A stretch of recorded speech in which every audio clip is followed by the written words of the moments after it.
Hi, fam, and welcome to a Sober Girls podcast. I'm your host, Sherry, and I have been sober for 11 years, and through that time have been through my own ups and downs, not only with staying sober, but also learning to live life on life's terms. If you are listening to this, then you have previously or are currently struggling and are ready to take certain steps to get better. Alcoholism has affected each of us differently, but we all have the same stories, what we used to be like, what happened, and what we are like now. You are ready to make a change in your life, and we are glad to have you here. This community is one of strength, commonality, and inclusion. The only way we stay sober is to help the suffering alcoholic and addict, and I am ready to take you on that journey with me. So let's get started. What is up? Happy Wednesday, fam. I hope that you had an amazing weekend.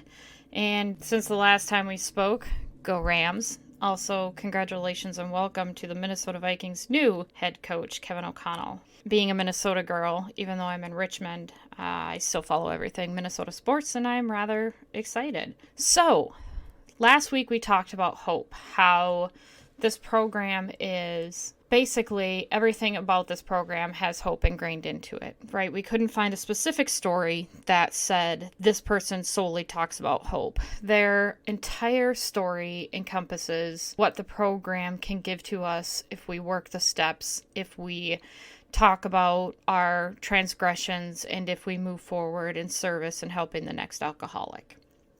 So hope is a good subject to have. Got me thinking about a really rough place in my life that kind of actually continues to pour into today.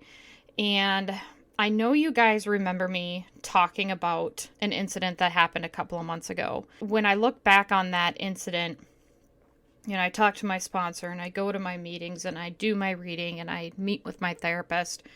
There is one aspect of mental health and sobriety that we do not talk about. And that is outside of putting the plug in the jug and working the steps, right? Working the steps is super important. The part we don't talk about is emotional sobriety. Emotional sobriety. Let me read something to you from Bill Wilson, who is one of the founders of AA. And it states that, so back in 1958, Bill Wilson had addressed the issue of emotional sobriety. He made the statement in basically a Grapevine article. And if you've never heard of the Grapevine is an article or a magazine, which is composed of different articles for people regarding their own journey with sobriety. And they're a bunch of shorts. They're really good. I suggest subscribing to the Grapevine because they have so many different topics that they go over, to include sobriety during the pandemic, sobriety and dating, lots of different things. But Bill Wilson had this to say: "Since AA began, I've taken immense wallops in all these areas because of my failure to grow up, emotionally and spiritually.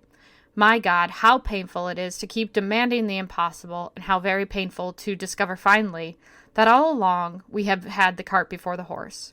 Then comes the final agony of seeing how awfully wrong we have been, but still finding ourselves unable to get off the emotional merry-go-round." And they say when you experience trauma that you're stuck in that age. And I never thought of that actually until I read it. And it's been on my mind for a really, really long time to talk about emotional sobriety, because it's something that honestly I didn't think about. I truly did not think about emotional sobriety up until recently. And I'm reading this book, and the book is by Alan Berger, PhD. And Mr. Berger had worked for and was a part of Hazelden back home in Minnesota. And he has got this whole book on choosing emotional sobriety through self-awareness and right action. And you guys, this book hit home so hard for me. It talks about a patient, John, and John was sober, right? He had been sober for 10 years. I had been sober for 11 years. And he went to go see a therapist, and he kept talking about his past and everything that was wrong in his past and everything that was happening there. But he was suffering from major depression and anxiety. And the therapist took a minute and realized that John was actually suffering from not having emotional sobriety. He had been alcohol-free and drug-free, But emotional sobriety is not about being free of emotions. We're always going to have our emotions. It's about freeing ourselves from the bondage of our emotional state. It's when we experience our emotions and respect them, but here's the key. Here's the key. We respond to them the way that we would respond to other kinds of information. So we didn't act out in a knee-jerk response to every passing emotional state as if it were our life's rule or drug. Nor do we blame our emotional responses on other people. We take full responsibilities for our emotions and our choice to act or not on the information that they feed us.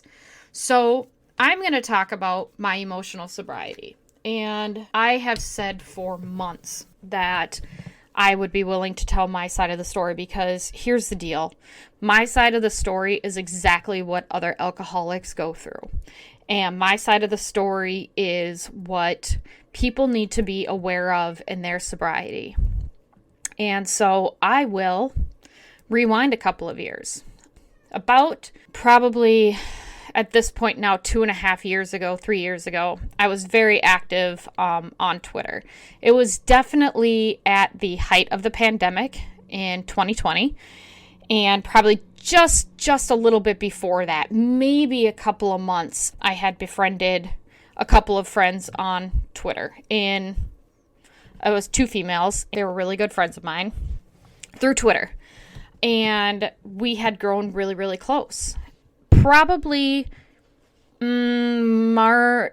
June of the pandemic, I met another gal, and she and I became really good friends. And I really, really liked her. She is fun, she's outgoing, she's a lot like me, and she's genuine. So I met these 3 gals at the height of the pandemic, and I had been trying to come home for years because I really wanted to meet them. I felt in my heart of hearts that I had fit in with them. I felt that I was my genuine self, right? I felt that I was who I was supposed to be, being friends with them. And it wasn't until this huge incident in August that I realized I had been lying to myself.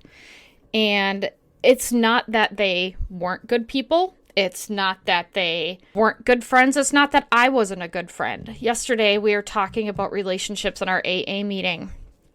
And one guy had said that, what's your motivation for being in this relationship? It didn't matter what the relationship was. And that really, stuck out to me, because I know you guys, I have talked about motivation in friendships and relationships before. And so I thought about it, and my motivation was just at the point to be friends with these girls because they reminded me of home. But now I got to rewind all the way back to 2012. And this is not a fun place for me to be, because it's just not. This all connects together, but I'm telling you my story. And if this leaks into 2 episodes, it leaks into 2 episodes. In 2012, I had initially separated from my spouse at the time. And again, I was a sports photographer, and I had met a lot of people in the media. I had created friendships and relationships on Twitter again.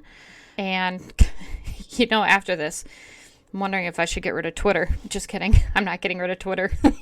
Twitter can't get rid of me.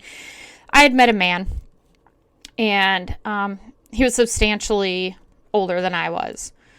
That didn't bother me. I don't care. I got daddy issues, so whatever. I've never dated anyone my age. Everyone my age has always been super older, at least 10 years older than me. Yeah, queen of daddy issues here.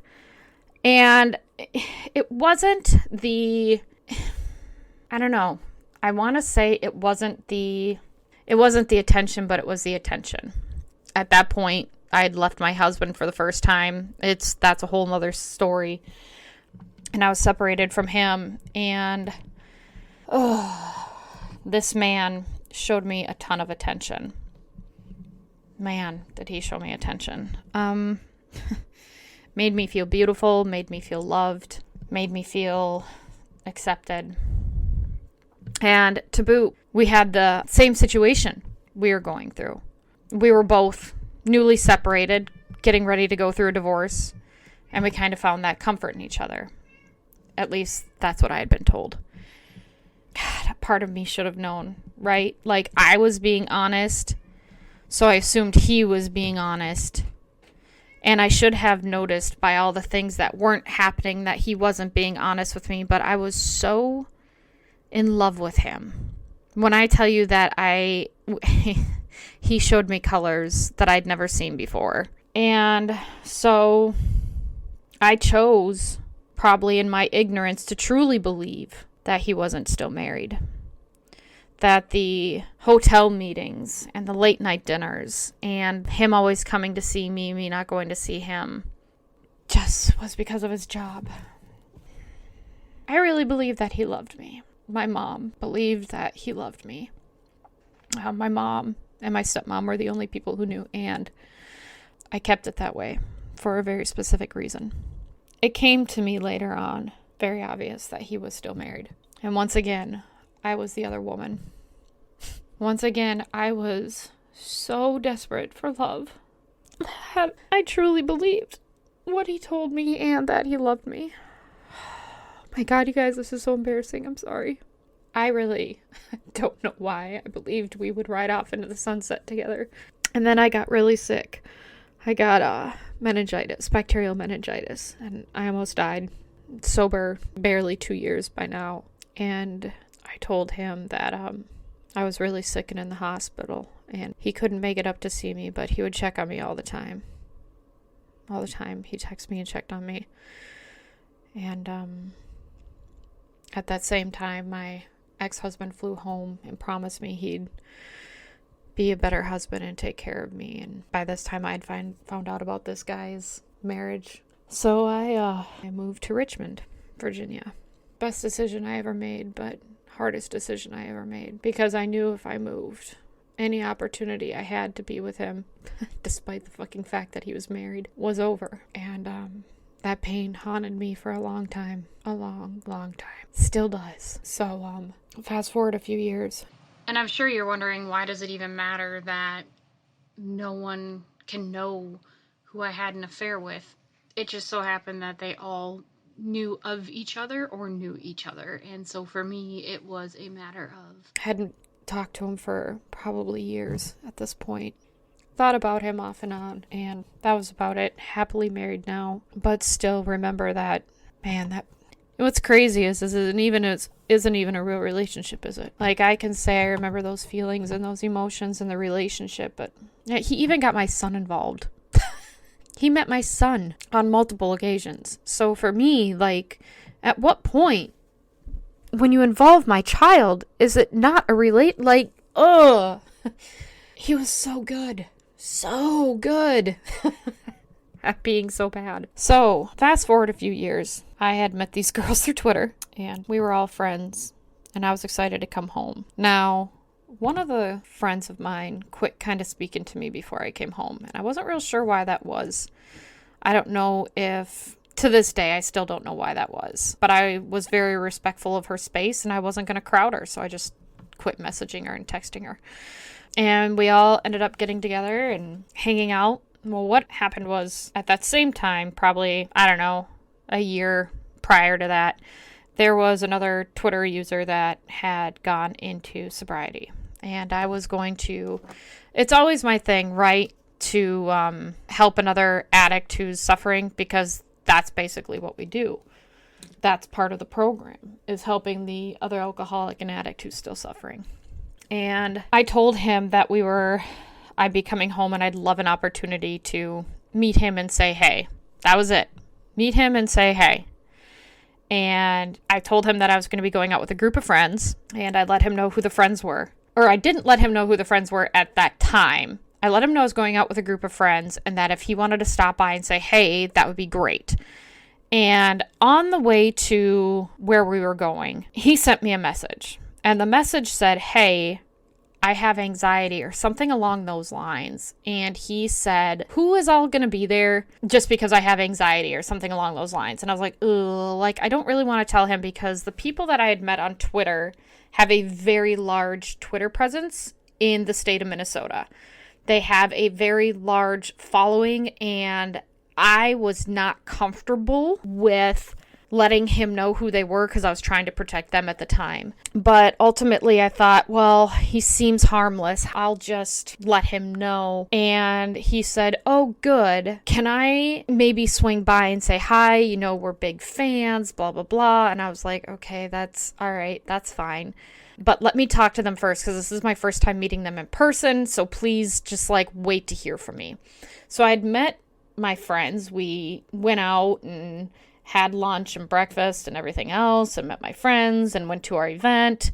And I said hi to this person who had been following me in sobriety. And, you know, I said, hey, nice to meet you. I'm going to go meet my friends over here. Now, prior to all this, he had made the statement that, oh, my dad is huge into baseball. If you're friends with me, I can get you into this. I can get you into that. And I was like, oh, okay. Like, that didn't matter to me at the time. Like, you selling yourself doesn't make me want to be friends with you. I don't care what you have to offer me. That doesn't really matter, right? So I continued on with my friend and we went to go meet our other group of friends. And we had just been hanging out and talking and getting to know them. And it was a little bit awkward, a little bit standoffish, not really engaging with me in conversation. They were, but they weren't. And I felt really out of place. But I thought, this is just because we're all meeting for the first time in 2.5, 3 years. We're all nervous, blah, blah, blah. And I'd actually passed on getting together with someone from college that I had been friends with for years and not seen in a long time because I wanted to make these relationships with these new friends work. And if there's ever a time in your life where you have the adage or saying, remember where you came from or who was there for you in the beginning, yeah, definitely learned that because I ended up hurting one of my extremely, extremely best friends. And he doesn't want anything to do with me because I basically ditched him to be with them, thinking this was finally like the group of girlfriends that I had always wanted. I finally fit in somewhere, and I was kind of, this is going back to the original story now, getting the life that I wanted when I met my ex-boyfriend who lied to me and was married and blah, blah, blah. So what was my motivation? Right? What was my motivation? Well, my motivation was I was finally getting a group of girlfriends, man. I was finally fitting in. I was finally with these girls, and we had been talking for 3 years, and so we knew like everything about each other, except for my dark secret because nobody knew that. But I also didn't want to tell them that because I didn't want them to think that I was coming after them for something. So I've just been holding onto the secret for years anyway. And so my motivation was I finally have friends that make me feel good and that have a good following and a good impact and a good morale and everything like that. So for me, the motivation was I finally had these girlfriends. The motivation was I was finally getting a chance at that life that I was told I would have from 10 years ago. And that made me really happy. It made me really, really happy. I felt like I was 20 years old again. Like I was hanging out with the girls and we were having a good time. And I found this passage in a book. And it's in the Emotional Sobriety book by Alan Berger. And it says, this is so crazy, you guys. Bill Wilson demonstrated the importance of taking emotional inventory. The content of his letter and the introduction was based on what he discovered when he searched deep within himself to understand the underlying cause of his depression. He identified the nature of the emotional pattern connected with his depression. Bill realized that his unreasonable expectations for people and circumstances to meet his quote-unquote perfectionist specifications and dreams were created by an quote-unquote almost absolute dependence on people and circumstances. Holy crap. That's exactly what I was going through, and I did not see it. You guys, these girls could have been the fakest bitches in the world, and I would not have seen it because I had an almost absolute dependence on people and circumstances. I wanted the life that was taken from me through drugs and alcohol, bad marriage, a bad ex-boyfriend. I wanted that life. I wanted it. I had been sober 11 years. I put the plug in the jug. I was doing the right things, and God damn it, I was going to take it. I wanted that life. And then he goes on to say, there's a paradox that operates here. We cannot change by trying to be what we are not, by trying to appear more together and more mature than we actually are. The heart of emotional sobriety comes from grappling with the difference between our false self and the one we have constructed to make ourselves more loved, and our true self. What my ex-husband and my ex-boyfriend had taken from me was my true self. And I wanted so badly to be my true self that I became a false self. I am not saying that my relationship, my friendships, and my love for these 3 friends was false or fake. I was not false or fake. But the idea of what I was going to gain for myself emotionally from these friendships, that's the false self. And that's why when I got together with them, nothing seemed right. Not because I had been a false liar to them, but because I was trying so hard to be perfect for them that I forgot who I was. I've lost this opportunity once before, and I'll be damned if I was going to lose it again. And you guys, I was spinning out of control internally, not externally, right? Because if we go back and we look at what was said earlier, that I had put the plug in the jug, but I was definitely trying to appear more together and mature than I actually was. 11 years sober. Yep.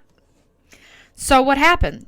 Well, hanging out with these friends, and dude person texts me and says, hey, can we come over? And I'm like, yeah, let me ask them. I said, okay. I said, hey, A and B, someone wants to come over and say hi to you and meet you. They really like you. They would like to say hi and get to know you. I got permission. They came over. They were talking with a couple of other people, and then I went to go talk to another friend of mine who was there. As I was talking to another friend of mine, I heard out of the corner, they were sitting in a corner, out of the corner, because I had my ear turned around because I wanted to make sure that my girls were safe.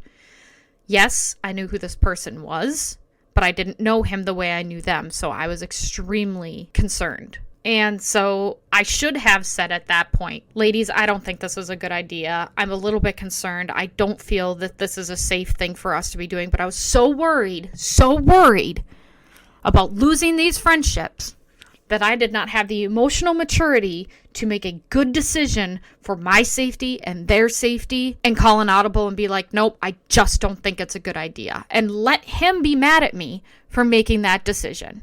I had not dealt with adversity, issues, girl fights, girl problems, girl group issues, drama. I had never dealt with anything like that in my life because I had never been subjected to it. And in myself at this point, right, in August of 2021 in Minnesota, I am this 20-year-old female just trying to fit in with another group of friends. 20 years old. You guys, I am 41. And I'm trying to be 20 because they have so much fun. They look like an amazing group of people, and I want to join them in that. I was willing to forgo friendships. I was willing to forgo myself. I was willing to forgo everything that I knew about my principles, about my drinking, about my family, about myself, to allow myself to be in these friendships. So I'm sitting there, and out of the corner, I hear one of the girls say, and that's why I blocked you. And I turned my head and I was like, what? Well, turns out, because Twitter's a cesspool, homeboy had actually been in touch with one of the friends before. Made some snide, stupid sexual comment, and she blocked him. Okay, no big deal. So she blocks him, and I heard him say, well, that's why I just wanted to say I'm sorry. But then he continued to really push the issue and even sit down next to them and surround himself. Like, he couldn't just say sorry. He wanted so badly, probably what I wanted, right? To fit in, to have those friends. But he did it in a completely immature fashion. He used me to get to them. And at this point, there is nothing I can say to defend myself because I let it happen. I didn't know that he had knew person A prior. I didn't know that they had an interaction prior. And I had no clue that his entire motivation was to use me to get to them. No clue. I should have, but you know why I didn't? You know why I didn't? Because I was so self-centered. I was so concerned about myself that I didn't take the time to look at this situation and go, this is not a good idea. It doesn't matter what they have going on in their lives. It doesn't matter. It doesn't matter that person A hadn't been talking to me for weeks. It doesn't matter that person B had been drinking that day or whatever. It doesn't matter that person C had put her entire trust into me and she was going through a rough time with some transition in her life too. I had put them all in a bad situation because I wanted so badly to be their friend that I overlooked some of the most basic principles. First of all, I messed with a man in sobriety. I should not have befriended him in the aspect and the way that I did because it put me in a bad situation and it put my friends in a bad situation. This is why we say men stick to men and women stick to women. So what happened? We were getting ready to leave and I talked to one of the girls and I said, oh my God, what the hell was that? And she explained the whole story to me and I was like, oh my God, I feel so bad. And at this time, I have so many things racing through my mind and so many fears, right?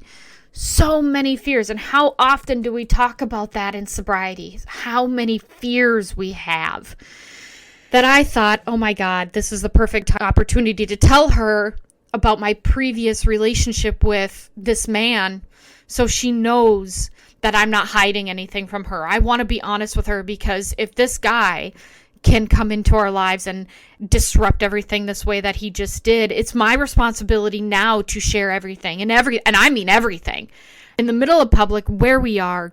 I have to share this because I have to get it off my chest.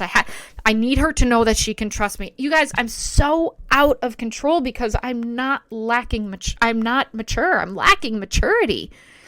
I'm so afraid of losing this friendship that I know honesty is the best policy. I was going to tell her anyway, but I didn't want to tell her the way I was going to tell her, but I told her anyway. And I told her. Yeah, I told her. Luckily for me, at that time, she was understanding. I don't know why. Probably because I gave her a ride. So she had to be understanding at that point. But things were fine. Things were fine at this point. You know, it was weird. It was a moment. It had passed. And we all went out later again that night. We spent the whole day together, you guys. Like, absolutely. We had spent the entire day together.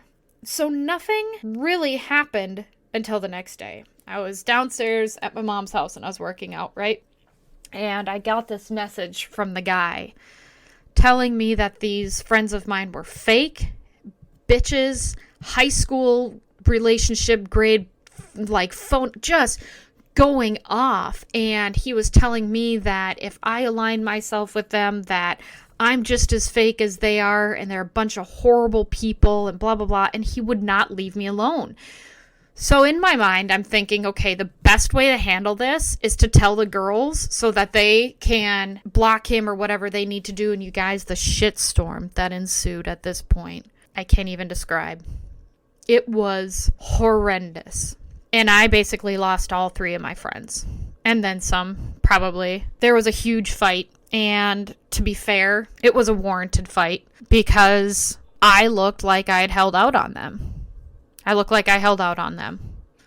And to the one really good friend that I did have, because I told her about my affair earlier, 8 years earlier, she believed that I was using the group to get back at that person. Do you see where emotional sobriety is a fucking shit show if you don't have it together? 41 years old, you guys. 41 years old. Acting like a goddamn 17-year-old. Because I wanted the life that was taken from me. I just wanted to be loved, accepted. I wanted the girlfriends. I wanted the closeness and the fun and the girls' trips. And it wasn't even about my ex-boyfriend at that time, right? Like, eventually there'd be a point where that would have to be addressed, probably. I was hoping not, but the reality of the situation is we make amends and handle situations head on, except when to injure others, to do so would injure others, you know. And so I made the mistake of, one of the girls had texted me and told me that she just needed time. And so I texted her and I said, nobody's checked on me. What about me? I'm afraid I'm going to relapse. I'm afraid I'm going to relapse. I put my alcoholism and my addiction on her. Out of everything I did that weekend in that 48 hours, I can never take that back. I can admit to illicit affairs. I can admit to having the wrong motivations. I can admit to not being aware of what I was doing. But I put my possible relapse in her lap. Made her responsible for it. And you guys, that is something I can never, ever take back. This is my journey with emotional sobriety. This is the quintessential, perfect example of what happens when you just put your plug in the jug and don't work the program. I was working the program, but I wasn't taking emotional inventory. I didn't know how to take emotional inventory for friendships because I'd never had them before. I wasn't fake. I wasn't lying to them. I guess you could argue that I was, and that's okay. You guys can argue that. I'm not going to argue with you. They just had something that I wanted, and it wasn't the fame. It wasn't the attention. I could really go without either. I just wanted a chance to be a part of that group and that happiness. And I was willing to, I don't know about change who I was, maybe. But maybe abandon who I should have been is the better way of looking at it. So I haven't talked to those 3 in months. I don't really blame them for being mad at me. I'm quite sure that one has told the other all the things that I've said. I don't know. And it doesn't bother me that they did, like, to be completely honest, because protecting my ex-boyfriend is something that I'm very much like, I'm not going to hide who I am anymore, because a lot of my emotional sobriety comes on the heels of making sure that I'm honest. I am not going to be fake. I'm not going to hide anything anymore, because you guys deserve the best. They deserved the best, and I didn't give it to them. And you know what? I deserve the best, and I didn't give it to myself.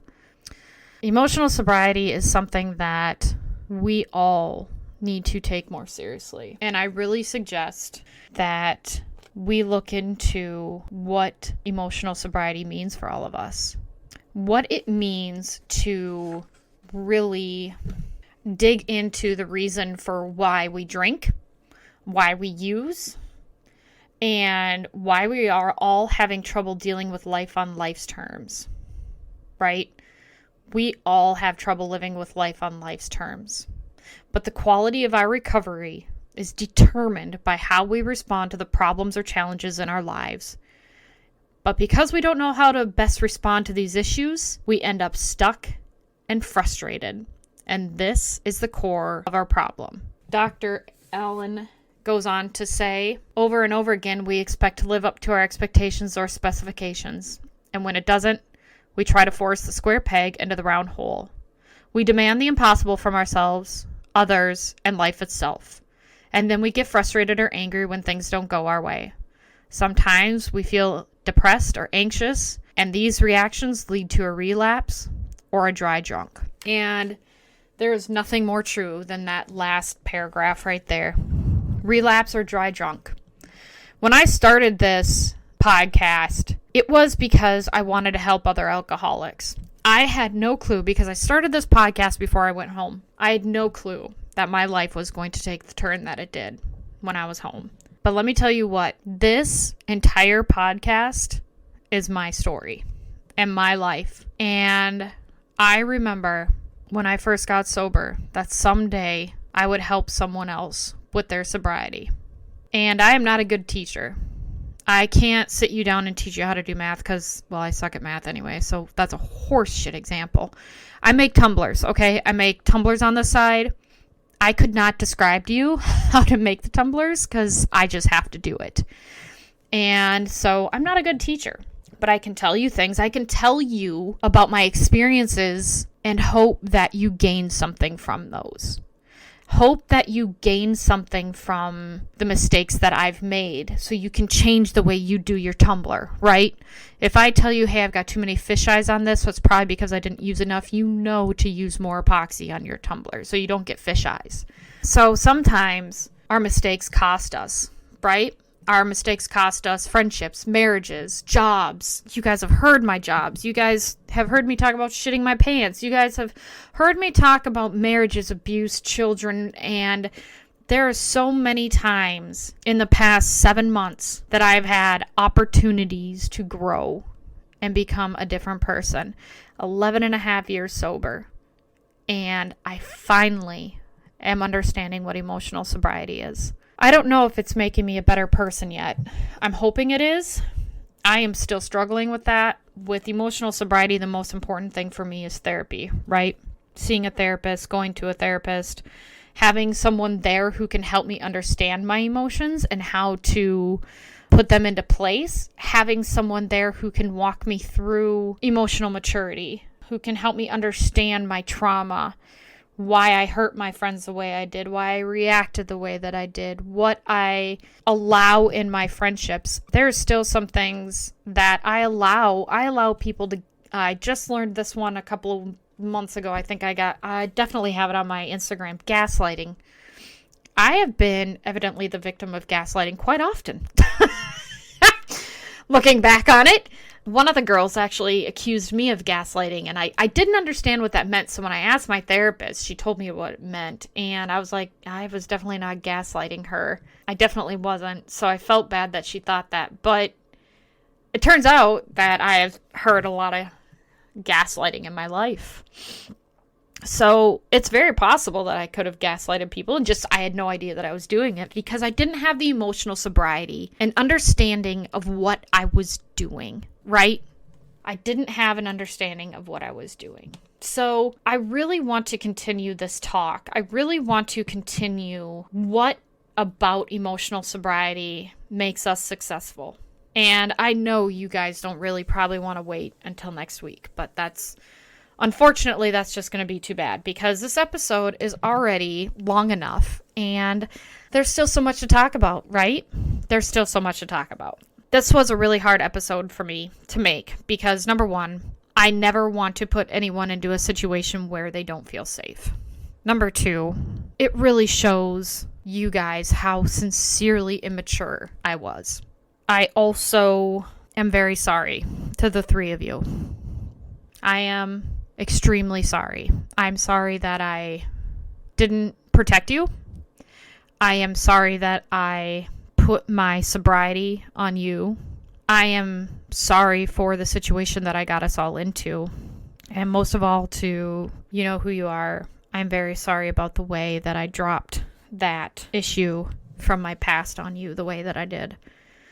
And expected you to handle it with grace and understanding and to let it go. That was not fair.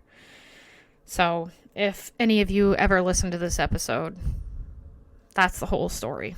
That's why I won't say sucked at being your friend, but I definitely could have been better. There's a couple of things I wish I would have said in the beginning because I didn't want to, number one, you think that that's why I was being friends with you. Number two, I didn't want to hurt this person's wife. I didn't want to make her suffer. It sounds like I wasn't the only one, so that's evidently a fucking bonus. I don't know. He's disgusting is basically what it boils down to. So I am very sorry. And I know that there is absolutely nothing I can do to make up for the past. But I have to tell this side of my story because if I don't, I'm not being honest and I'm not being truthful to myself, my listeners, my sobriety, their sobriety, my mistakes are going to help save other people's lives. So, if you're interested in more emotional sobriety, stick around. We are going to do part 2 of this amazing trash story. There's no more trash to tell. We're just going to talk about the things that we can do in emotional sobriety so we don't have trash stories like this. Attitude of gratitude. Did it last week. Didn't forget it this week. What am I grateful for this week? I am grateful for my boss because he allowed me to come to him and talk to him about how stressed out I was with work. And he allowed me to take a step back.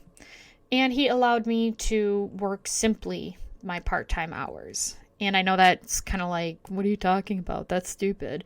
We're redistricting a state. It's a lot of pressure and a lot of stress, and there's a lot going on, and I was taking on too much, and I physically and emotionally cannot handle as much as was coming at me, and I wasn't honest about it, and I ended up having a huge breakdown.